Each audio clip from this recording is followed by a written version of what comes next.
Dear students, welcome back to Shivamurthy's academy YouTube channel. ಇವತ್ತಿನ ವಿಡಿಯೋದಲ್ಲಿ ನಾನು ಸೆಕೆಂಡ್ PUC ಎಕನಾಮಿಕ್ಸ್, ನಾಳೆ ನಿಮಗೆ ಎಕನಾಮಿಕ್ಸ್ ಎಕ್ಸಾಮ್ ಇದೆ. ಈಗಾಗಲೇ 6 ಮಾರ್ಕ್ಸ್ ಆಗಿರ್ಬೋದು, 4 ಮಾರ್ಕ್ಸ್ ಆಗಿರ್ಬೋದು, 2 ಮಾರ್ಕ್ಸ್ ಆಗಿರ್ಬೋದು, MCQs, fill in the blanks ಪ್ರತಿಯೊಂದು ವಿಡಿಯೋ ಕೂಡ ಅಪ್ಲೋಡ್ ಮಾಡಿದ್ದೀನಿ. ಆ ಎಲ್ಲ ವಿಡಿಯೋ ಲಿಂಕು ಈ ವಿಡಿಯೋ ಕೆಳಗೆ ಅಂದರೆ ಡಿಸ್ಕ್ರಿಪ್ಷನಲ್ಲಿ second PUC economics, second PUC ಅರ್ಥಶಾಸ್ತ್ರ ಅನ್ನೋ ಒಂದು ವಿಡಿಯೋ ಲಿಂಕ್ ಇರುತ್ತೆ. ಅದರ ಮೇಲೆ ಕ್ಲಿಕ್ ಮಾಡಿದರೆ ನಿಮಗೆ ಪ್ರತಿಯೊಂದು ವಿಡಿಯೋ ಸಿಗುತ್ತೆ. ಈಗ ನೀವು ಕನ್ನಡ ಆಗಿರ್ಬೋದು, ಬಿಸ್ನೆಸ್ ಆಗಿರ್ಬೋದು, ಅಕೌಂಟೆನ್ಸಿ ಆಗಿರ್ಬೋದು ಎಕ್ಸಾಮ್ನ ಬರೆದಿದ್ದೀರಾ. ಆದರೂ ಸುಮಾರಷ್ಟು ಸ್ಟೂಡೆಂಟ್ಸು ಕೆಲವೊಂದು ತಪ್ಪು ಮಾಡಿ ನನಗೆ ಕಮೆಂಟಲ್ಲಿ ತಿಳಿಸ್ತಾನೆ ಇರ್ತೀರ.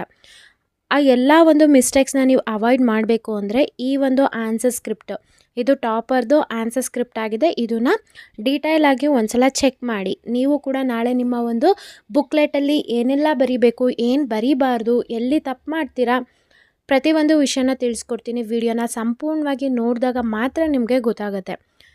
ತಿಳ್ಕೊಳ್ಳೋದಕ್ಕಿಂತ ಮುಂಚೆ ನೀವೇನಾದರೂ ಫಸ್ಟ್ ಟೈಮ್ ನಮ್ಮ ಯೂಟ್ಯೂಬ್ ಚಾನಲ್ ನೋಡ್ತಾ ಇದ್ದರೆ ಈ ಕೂಡಲೇ ಚಾನಲ್ಗೆ ಸಬ್ಸ್ಕ್ರೈಬ್ ಆಗಿ ಪಕ್ಕದಲ್ಲಿರೋ ಬೆಲ್ ಐಕನ್ನ ಕ್ಲಿಕ್ ಮಾಡಿ ಆಲ್ ನೋಟಿಫಿಕೇಷನ್ ಆನ್ ಮಾಡ್ಕೊಳ್ಳೋದ್ರಿಂದ ನಾನು ಅಪ್ಲೋಡ್ ಮಾಡೋ ಎಲ್ಲ ವೀಡಿಯೋಸು ನಿಮಗೆ ನೋಟಿಫಿಕೇಷನ್ ಮುಖಾಂತರ ಸಿಗುತ್ತೆ.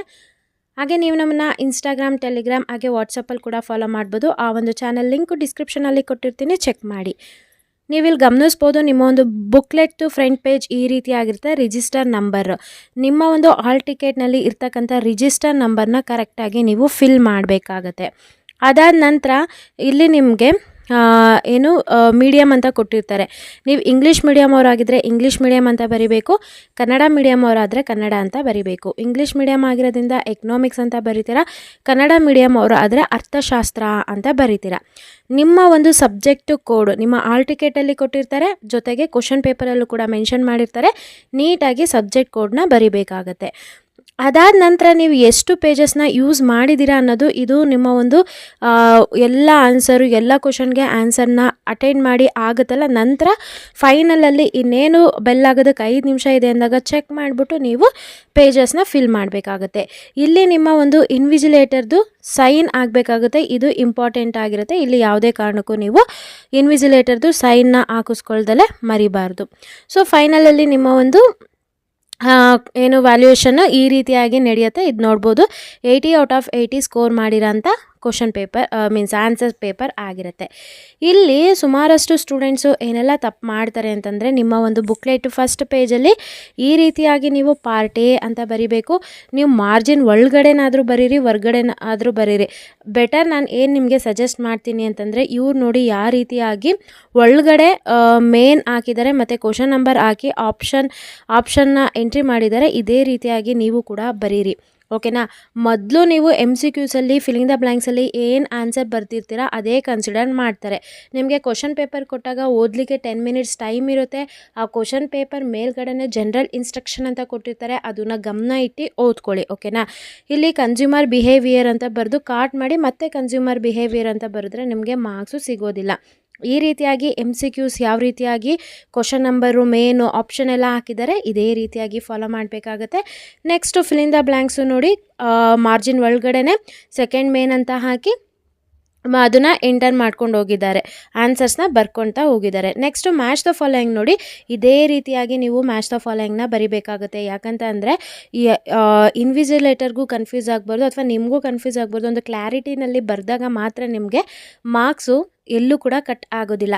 ಥರ್ಡ್ ಮೇನ್ ಅಂತ ಹಾಕಿ ಈ ಕಡೆ AB ಅಂತ ಹಾಕಿ ಕ್ವಶನಲ್ಲಿ ಯಾವ ರೀತಿಯಾಗಿ ಇಲ್ಲಿ ನಿಮ್ಮ ಕ್ವಶನ್ ಪೇಪರಲ್ಲಿ 11, 12, 13 ಅಂತ ಕೊಟ್ಟಿದ್ದಾರೆ ನೋಡ್ಕೋಬೇಕು. ಇಲ್ಲ ಜಸ್ಟ್ 11 ಅಂತ ಕೊಟ್ಟು ಇಲ್ಲಿ A, B, C ಈ ಥರ ಕ್ವಶನ್ಗಳು ಕೊಟ್ಟಿದ್ದಾರೆ. ಮ್ಯಾಚ್ ದ ಫಾಲೋಯಿಂಗಲ್ಲಿ ಗಮನ ಇಟ್ಟು ನೋಡ್ಕೋಬೇಕಾಗುತ್ತೆ.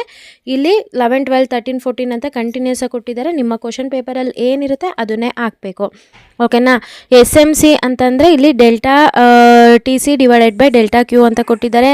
ನಾರ್ಮಲ್ ಪ್ರಾಫಿಟ್ಟಿಗೆ 0 ಪ್ರಾಫಿಟ್, ಡೊಮ್ಯಾಸ್ಟಿಕ್ ಸರ್ವಿಸಿಗೆ ನಾನ್ ಮಾನಿಟರಿ ಎಕ್ಸ್ಚೇಂಜು, ಮನಿಗೆ ಮೀಡಿಯಮ್ ಆಫ್ ಎಕ್ಸ್ಚೇಂಜ್ ಅಂತ ಇದೆ. ನೆಕ್ಸ್ಟು ಬ್ಯಾಲೆನ್ಸ್ ಆಫ್ ಪೇಮೆಂಟ್ಗೆ trade in goods and services. ಈ ಒಂದು ಮ್ಯಾಚ್ ದ ಫಾಲೋಯಿಂಗ್ನ ನೋಡ್ಕೊಳ್ಳಿ. ಈ ಕ್ವಶನ್ ಕೂಡ ಬರೋ ಸಾಧ್ಯತೆ ತುಂಬ ಇರುತ್ತೆ. ನೆಕ್ಸ್ಟ್ ಇದಾದಮೇಲೆ ನೀವು 1 ಮಾರ್ಕ್ ಕ್ವಶನಿಗೆ ಬರ್ತೀರಾ. ಇಲ್ಲಿ ಎಕ್ಸ್ಪ್ಯಾಂಡ್ MRS ಅಂತ ಕೇಳಿದ್ದಾರೆ. ಎಕ್ಸ್ಪ್ಯಾಂಡ್ ಅಂತ ಏನೆಲ್ಲ ಕೇಳ್ತಾರೆ, ಏನು ಕೊಟ್ಟಿರ್ತಾರೆ ನಿಮಗೆ ಕ್ವಶನಲ್ಲಿ, ಕ್ವಶನ್ ನಂಬರ್ನ ಕರೆಕ್ಟ್ ಹಾಕ್ಕೊಂಡು ಯಾವ ಒಂದು ಕೊಟ್ಟಿದ್ದಾರೆ. ಇಲ್ಲಿ MRS ಅಂದರೆ ಮಾರ್ಜಿನಲ್ ರೇಟ್ ಆಫ್ ಸಬ್ಸ್ಟಿಟ್ಯೂಟ್ ಅಂತ ಬರಿಬೇಕು. ನೆಕ್ಸ್ಟ್ ಇಲ್ಲಿ 1 ಮಾರ್ಕ್ದು ಕ್ವಶನ್ ನೋಡಿ ಎಷ್ಟು ನೀಟಾಗಿ ಅಟೆಂಡ್ ಮಾಡಿದ್ದಾರೆ ಅವರು. ಇದೇ ರೀತಿಯಾಗಿ ಗ್ಯಾಪ್ ಇಟ್ಟು ಬರೀರಿ. ಟೈಮ್ ಇತ್ತು ಅಂತಂದರೆ ಈ ರೀತಿಯಾಗಿ ಸ್ಕೇಲೆಲ್ಲ ಯಾವ ರೀತಿಯಾಗಿ ಯೂಸ್ ಮಾಡಿದ್ದಾರೆ ನೀವು ಅದೇ ರೀತಿ ಹಾಕಬೇಕಾಗತ್ತೆ. ನೆಕ್ಸ್ಟ್ ಇಲ್ಲಿ ನೀವು ಪಾರ್ಟ್ ಬಿಗೆ ಬಂದಿದ್ದಾರೆ. ಇದು 2 ಮಾರ್ಕ್ಸ್ ಸೆಷನ್ ಆಗಿರುತ್ತೆ. ನಾನು ಹೇಳಿದ್ದೀನಿ ಇನ್ಫೀರಿಯರ್ ಗೂಡ್ಸ್ ಅಂದ್ರೇನು, ಅದಕ್ಕೆ ಎಕ್ಸಾಂಪಲ್ ಕೊಡಬೇಕು ಅಂತ. ಆ ಕ್ವಶನ್ನೇ ನೋಡಿದ್ದೀರಾ ನೀವು. 2 ಡಿಫ್ರೆಂಟ್ ಅಪ್ರೋಚಸ್, ಯಾವುದಾದ್ರೂ 2 ಡಿಫ್ರೆಂಟ್ ಅಪ್ರೋಚಸ್ನ ಬರಿಬೇಕು ಕನ್ಸ್ಯೂಮರ್ ಬಿಹೇವಿಯರ್ಗೆ, ಅದನ್ನು ಕೊಟ್ಟಿದ್ದಾರೆ. ನೀವಿಲ್ಲಿ ಸಪ್ಲೈ ಕರ್ವ್ದು 2 ಡಿಟರ್ಮೆಂಟ್ಸ್ ಕೇಳಿದ್ದಾರೆ, ಅದನ್ನು ಕೂಡ ಅವ್ರು ಬರೆದಿದ್ದಾರೆ 2 ಮಾರ್ಕ್ಸಿಗೆ. ನೋಡಿ ಎಷ್ಟು ಇದಾಗಿ. ನೆಕ್ಸ್ಟ್ ಅದಾದಮೇಲೆ ಇಲ್ಲಿ ನೀವು 24th ಕ್ವಶನ್ ಇಲ್ಲಿದೆ ನೋಡಿ. ಈಕ್ವಿಲಿಬ್ರಿಯಮ್ ಪ್ರೈಸು ಮತ್ತು ಈಕ್ವಿಲಿಬ್ರಿಯಮ್ ಕ್ವಾಂಟಿಟಿಗೆ ಆನ್ಸರ್ ಇಲ್ಲಿದೆ, ನೀವು ರೆಫರ್ ಮಾಡ್ಬೋದು. ನಾನೀಗೇನು 2 ಮಾರ್ಕ್ಸ್ ಸೆಷನಲ್ಲಿ ಡಿಸ್ಕಸ್ ಮಾಡಿದ್ದೀನಿ ಅವೇ ಕ್ವಶನ್ಗಳು. ಇಲ್ಲಿ factors of the production are land labour capital and ಇದು ಪ್ರೊಡಕ್ಷನ್ದು ಇದನ್ನು ಬರೆದ್ಬಿಟ್ಟು ಅದ್ರದ್ದು ರಿವಾರ್ಡ್ಸ್ 4 ರಿವಾರ್ಡ್ಸ್ ಬರೀರಿ ಅಂತ ಕೇಳಿದಾರಲ್ಲ, ಇದೇ ರೀತಿಯಾಗಿ ನೀವು 4 ರಿವಾರ್ಡ್ಸ್ನ ಬರಿಬೇಕಾಗತ್ತೆ. ಇಲ್ಲಿ ಅವ್ರು ಯಾವ ರೀತಿಯಾಗಿ ಬರ್ತಿದ್ದಾರೆ ಆ ರೀತಿಯಾಗಿ. ಇಲ್ಲಿ ನೋಡಿ ನಾಮಿನಲ್ GDP ಮತ್ತು ರಿಯಲ್ GDPದು ಅವರು ಡಿಫ್ರೆನ್ಸ್ ಕೇಳಿದಾರಲ್ವ, 2 ಮಾರ್ಕ್ಸಿಗೆ 2 ಪಾಯಿಂಟ್ಸ್ ಅಂತ ಬರ್ತಿದ್ದಾರೆ. ನೀವು ಇನ್ನೂ 2 ಎಕ್ಸ್ಟ್ರಾನ ಬರೀರಿ. ನಾಮಿನಲ್ GDP ರಿಯಲ್ GDP ಅಂತ ಈ ರೀತಿ ಹಾಕ್ಕೊಂಡು ಸೊ ಡಿಫ್ರೆನ್ಷಿಯೇಟ್ ಮಾಡಿ ಬರಿಬೇಕಾಗುತ್ತೆ, ಇಂಪಾರ್ಟೆಂಟ್ ಆಗಿರುತ್ತೆ. ಇನ್ನು ನೆಕ್ಸ್ಟ್ ನೀವಿಲ್ಲಿ ಗಮನಿಸ್ಬೋದು, ಅವರು 2 ಮಾರ್ಕ್ಸ್ ಆದ ತಕ್ಷಣವೇ ಪಾರ್ಟ್ ಇಗೆ ಬಂದಿದ್ದಾರೆ. ಓಕೆನಾ, ಇಲ್ಲಿ ನೋಡಿ ಪೇಜ್ ನಂಬರ್ 6 ಆದಮೇಲೆ ಪೇಜ್ ನಂಬರ್ 7 ಇಲ್ಲಿದೆ, ಅವರು ಪಾರ್ಟ್ ಇನ ಅಟೆಂಡ್ ಮಾಡಿದ್ದಾರೆ. ಸೊ ನಿಮಗೆ ನೋಡಿ ಪಾರ್ಟ್ ಇ ನೀವು ಕೇಳ್ಬೋದು ಮ್ಯಾಮ್ 2 ಮಾರ್ಕ್ಸ್ ಆದಮೇಲೆ 4 ಮಾರ್ಕ್ಸು 6 ಮಾರ್ಕ್ಸ್ ಬರಿಬೇಕಿತ್ತಲ್ವ ಮ್ಯಾಮ್ ಅಂತ ಹೇಳ್ಬಿಟ್ಟು. ನಿಮಗೆ ಮೊದಲು ಯಾವ ಕ್ವಶನ್ ಪರ್ಫೆಕ್ಟಾಗಿ ಗೊತ್ತಿರುತ್ತೆ ಅದನ್ನು ಮೊದಲು ನೀಟಾಗಿ ಅಟೆಂಡ್ ಮಾಡ್ಕೊಂಡು ಹೋಗಿ. ಯಾವ ಒಂದು ಪಾರ್ಟಲ್ಲಿ ಬರುತ್ತೆ, ಮೇನ್ ಯಾವುದು, ಕ್ವಶನ್ ನಂಬರ್ ಯಾವುದು, ಅದನ್ನೆಲ್ಲ ಕರೆಕ್ಟಾಗಿ ಎಂಟ್ರಿ ಮಾಡಿಕೊಂಡು ನಿಮಗೆ ಪರ್ಫೆಕ್ಟಾಗಿ ಬರೋ ಅಂಥ ಕ್ವಶನ್ಗಳನ್ನ ಮೊದಲು ನೀವು ಅಟೆಂಡ್ ಮಾಡ್ಕೊತ ಹೋಗ್ಬೋದು. ಈ ರೀತಿಯಾಗಿ ಮಾರ್ಕ್ಸ್ನ ನೀವು ಕಳ್ಕೊಳ್ಳೋದಿಲ್ಲ. ನೆಕ್ಸ್ಟ್ ಅದಾದಮೇಲೆ ಕರೆನ್ಸೀಸ್ ಆಫ್ ಕಂಟ್ರೀಸ್ ಕೇಳಿದ್ದಾರೆ, ಅದನ್ನು ಕೂಡ ಅವ್ರು ಎಂಟ್ರಿ ಮಾಡಿದ್ದಾರೆ. ನೆಕ್ಸ್ಟ್ ನೋಡಿ ಇಲ್ಲಿ ಇದೊಂದು 45ದು ಒಂದು ಪ್ರಾಬ್ಲಮ್ ಇದೆಯಲ್ಲ ಅದ್ರದ್ದು ಕೇಳಿದ್ದಾರೆ. ನೆಕ್ಸ್ಟ್ ಪಾರ್ಟ್ ಸಿ ಇವಾಗ ಅವರು ಅಟೆಂಡ್ ಮಾಡ್ತಾ ಇದ್ದಾರೆ. ಇಲ್ಲಿ ಪಾರ್ಟ್ ಸಿ ಅಂತ ಇವಾಗ ಅವರು ಅಟೆಂಡ್ ಮಾಡ್ತಾ ಇದ್ದಾರೆ. 32 ಕ್ವಶನ್ದು ನೋಡಿ ಪಾರ್ಟ್ ಸಿ ಅಂತ ಬರ್ತಿದ್ದಾರೆ, ಮೇನ್ ಹಾಕಿದ್ದಾರೆ, ಕ್ವಶನ್ ನಂಬರ್ ಹಾಕಿದ್ದಾರೆ. ಡಿಫ್ರೆನ್ಸ್ ಯಾವುದು ಕೇಳ್ತಿದ್ದಾರೆ, ಸಬ್ಸ್ಟಿಟ್ಯೂಟ್ ಗೂಡ್ಸ್ ಮತ್ತು ಕಾಂಪ್ಲಿಮೆಂಟರಿ ಗೂಡ್ಸಿಗೆ ಅವರು ಡಿಫ್ರೆನ್ಸ್ನ ಕೇಳಿದ್ದಾರೆ. ಸೊ ಇದು 6 ಮಾರ್ಕ್ಸ್ ಅಥವಾ 4 ಮಾರ್ಕ್ಸ್ ಆಗಿರೋದ್ರಿಂದ 4 ಮಾರ್ಕ್ಸ್ ಆಗಿರೋದ್ರಿಂದ ನೀವು ಎಷ್ಟು 1 2 3 4 ಪಾಯಿಂಟ್ ಬರ್ತಿದ್ದಾರೆ. ನೀವು 6 ಪಾಯಿಂಟ್ನ ಬರೀರಿ, 4 ಮಾರ್ಕ್ಸಿಗೆ 6 ಪಾಯಿಂಟ್ನ ಬರೀರಿ. ಓಕೆನಾ.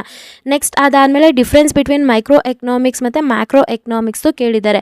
ಆಯಿತಾ, ಮೈಕ್ರೋ ಎಕನಾಮಿಕ್ಸ್ ಮತ್ತು ಮ್ಯಾಕ್ರೋ ಎಕನಾಮಿಕ್ಸ್ ಡಿಫ್ರೆನ್ಸ್ ಕೇಳಿದರೆ ಅವ್ರು ಇಲ್ಲಿ ಯಾವ ರೀತಿಯಾಗಿ ಬರ್ದಿದ್ದಾರೆ ಅದೇ ರೀತಿಯಾಗಿ ನೀವು ಕೂಡ ಬರೀರಿ. ಓಕೆನಾ. ಅದಾದಮೇಲೆ ಇಲ್ಲಿ ನಿಮಗೆ ಅದೇ ಕಂಟಿನ್ಯೂಷನ್ನೇ ಆಗಿರೋದು ಮೈಕ್ರೋ ಎಕನಾಮಿಕ್ಸ್ ಮತ್ತು ಮ್ಯಾಕ್ರೋ ಎಕನಾಮಿಕ್ಸ್ದು ನೀವು ಇಲ್ಲಿ ನೋಡ್ಕೋಬೋದು. ಐ ಹೋಪ್ ಈ ವಿಡಿಯೋ ನಿಮಗೆ ಇನ್ಫಾರ್ಮೇಟಿವ್ ಆಗಿದೆ ಅನ್ಕೋತೀನಿ. ಇನ್ಫಾರ್ಮೇಟಿವ್ ಆಗಿತ್ತು ಅಂತಂದರೆ ಲೈಕ್ ಮಾಡೋದನ್ನ ಮರಿಬೇಡಿ. ಓಕೆನಾ. ಇಲ್ಲಿ charts of employment of capital account ಇದು ಇಂಪಾರ್ಟೆಂಟು, ಕೇಳ್ತಾರೆ ನೋಡಿ. ಅವರು ಇಲ್ಲಿ ಯಾವ ರೀತಿಯಾಗಿ ಕ್ಯಾಪಿಟಲ್ ಅಕೌಂಟ್ದು ಚಾರ್ಟ್ನ ಬರೆದಿದ್ದಾರೆ, ನೀವು ಕೂಡ ಇದೇ ರೀತಿಯಾಗಿ ಬರೀರಿ, 4 ಮಾರ್ಕ್ಸ್ ಸಿಗುತ್ತೆ. ನೆಕ್ಸ್ಟ್ ಅದಾದಮೇಲೆ ಪ್ರೈಸ್ ಸೀಲಿಂಗ್ ಮೇಲೆ ಕೇಳಿದರೆ ಪ್ರೈಸ್ ಸೀಲಿಂಗ್ನ ಬರೆದು ಡಯಾಗ್ರಾಮ್ ಹಾಕಿ ಎಕ್ಸ್ಪ್ಲೈನ್ ಕೂಡ ಮಾಡಿದ್ದಾರೆ. ಇಷ್ಟನ್ನ ನೀವು 6 ಮಾರ್ಕ್ಸಿಗೆ ಬರಿಬೇಕಾಗುತ್ತೆ. ನೆಕ್ಸ್ಟ್ ಇನ್ವೆಸ್ಟ್ಮೆಂಟ್ ಫಂಕ್ಷನ್ದು ಕೇಳಿದ್ದಾರೆ, ಎಕ್ಸ್ಪ್ಲನೇಷನ್ ಕೊಟ್ಟು ಡಯಾಗ್ರಾಮ್ ಹಾಕಿ ಬರ್ತಿದ್ದಾರೆ. ನೆಕ್ಸ್ಟ್ ಅದಾದಮೇಲೆ ಇಲ್ಲಿ ನೋಡಿ ಪಾರ್ಟ್ ಬಿಗೆ ಬಂದಿದ್ದಾರೆ, ಮೀನ್ಸ್ ಪಾರ್ಟ್ ಬಿನಲ್ಲಿ ಇನ್ನೊಂದು ಕ್ವಶನ್ನ ಎಕ್ಸ್ಟ್ರಾ ಅವರು ಅಟೆಂಡ್ ಮಾಡಿದ್ದಾರೆ. ಅದಕ್ಕೆ ನೋಡಿ ಇಲ್ಲಿ ಎಕ್ಸ್ಟ್ರಾ ಅಂತ ಹಾಕಿದ್ದಾರೆ. ಅವ್ರಿಗೆ ಯಾವುದ್ಯಾವ್ದು ಗೊತ್ತು ಎಕ್ಸ್ಟ್ರಾ ಅದನ್ನೆಲ್ಲ ಕೂಡ ಅಟೆಂಡ್ ಮಾಡಿದ್ದಾರೆ. ನೆಕ್ಸ್ಟ್ ಅದಾದಮೇಲೆ ಪಾರ್ಟ್ ಡಿ ಅಂತ ಹಾಕಿ ಮೇನ್ ಹಾಕಿ ಕ್ವಶನ್ ನಂಬರ್ ನೀಟಾಗಿ ಹಾಕಿದ್ದಾರೆ, ಓಪನ್ ಮಾರ್ಕೆಟ್ ಎಕಾನಮಿ. ಸೊ ಆ ಕ್ವಶನ್ಗಳಿಗೆಲ್ಲ ಈ ಆನ್ಸರ್ಸ್ನ ಕೂಡ ನೀವು ರೆಫರ್ ಮಾಡ್ಬೋದು. ಓಕೆನಾ. ಈ ವಿಡಿಯೋನ ಆದಷ್ಟು ನಿಮ್ಮ ಫ್ರೆಂಡ್ ಸರ್ಕಲ್ನಲ್ಲಿ ಶೇರ್ ಮಾಡಿ, ಪ್ರತಿಯೊಬ್ಬರು ಕೂಡ ವಿಡಿಯೋನ ಯುಟಿಲೈಸ್ ಮಾಡಿಕೊಳ್ಳಿ. ನೆಕ್ಸ್ಟ್ ಇಲ್ಲಿ ಕ್ಲಾಸಿಫಿಕೇಷನ್ ಆಫ್ ಎಕ್ಸ್ಪೆಂಡಿಚರ್ನ ಕೇಳಿದರೆ ನೋಡಿ, ಕ್ಲಾಸಿಫಿಕೇಷನ್ ಆಫ್ ಎಕ್ಸ್ಪೆಂಡಿಚರ್ನ ಬರೆದು ಪ್ರತಿಯೊಂದು ಕೂಡ ಅದಕ್ಕೆ ಎಕ್ಸ್ಪ್ಲನೇಷನ್ನ ಕೊಟ್ಟಿದ್ದಾರೆ. ಇದೇ ರೀತಿಯಾಗಿ ನೀವು ಕೂಡ ಎಕ್ಸ್ಪ್ಲೈನ್ನ ಮಾಡಬೇಕಾಗತ್ತೆ. ನೆಕ್ಸ್ಟು ಇಂಡಿಫ್ರೆನ್ಸ್ ಕರ್ವ್ದು ಕೇಳಿದ್ದಾರೆ, ಇಂಡಿಫ್ರೆನ್ಸ್ ಕರ್ವ್ದು ಎಕ್ಸ್ಪ್ಲನೇಷನ್ ಕೊಟ್ಟು ಅದಕ್ಕೆ ಡಯಾಗ್ರಾಮ್ ಇದೆ, ಅದನ್ನೆಲ್ಲ ಬರೆದ್ರೆ ಈ ರೀತಿಯಾಗಿ ಬರೆದ್ರೆ 6 ಮಾರ್ಕ್ಸ್ ನಿಮಗೆ ಸಿಗುತ್ತೆ. ನೀವಿಲ್ಲಿ ಅಬ್ಸರ್ವ್ ಮಾಡ್ಬೋದು ಇಂಡಿಫ್ರೆನ್ಸ್ ಕರ್ವ್ದು ಎಷ್ಟಿದೆ ಅಂತ ಹೇಳ್ಬಿಟ್ಟು. ಸೊ ಇದಾದಮೇಲೆ ಇಲ್ಲಿ ಆದಮೇಲೆ ನೋಡಿ ಕೊನೆಗೆ ನಿಮ್ಮನ್ನ ಒಂದು ಪೇಜ್ ಎಲ್ಲ ಮುಗಿದ್ಮೇಲೆ ಇಲ್ಲಿ ಈ ರೀತಿಯಾಗಿ ನಿಮಗೆ ಇನ್ವಿಜಿಲೇಟರು, ಸೊ ಇಲ್ಲಿ ನಿಮಗೆ ದ ಎಂಡ್ ಅಂತ ಹಾಕ್ಬಿಟ್ಟು ಅವರೊಂದು ಸಿಗ್ನೇಚರ್ನ ಹಾಕ್ತಾರೆ ಕೊನೆ ಆಗಿದೆ ಅಂತ ಹೇಳ್ಬಿಟ್ಟು.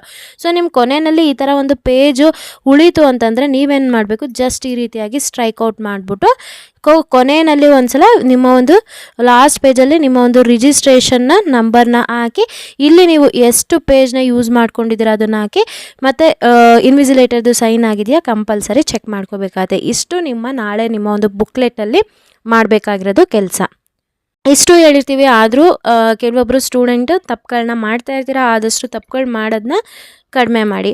ಐ ಹೋಪ್ ಈ ವಿಡಿಯೋ ನಿಮಗೆ ಅನುಕೂಲ ಆಯಿತು ಅನ್ಕೋತೀನಿ. ಅನುಕೂಲ ಆದರೆ ಈಗಲೇ ಈ ವಿಡಿಯೋಗೆ ಲೈಕ್ ಮಾಡಿ ಮತ್ತು ವಿಡಿಯೋನ ಶೇರ್ ಮಾಡಿ.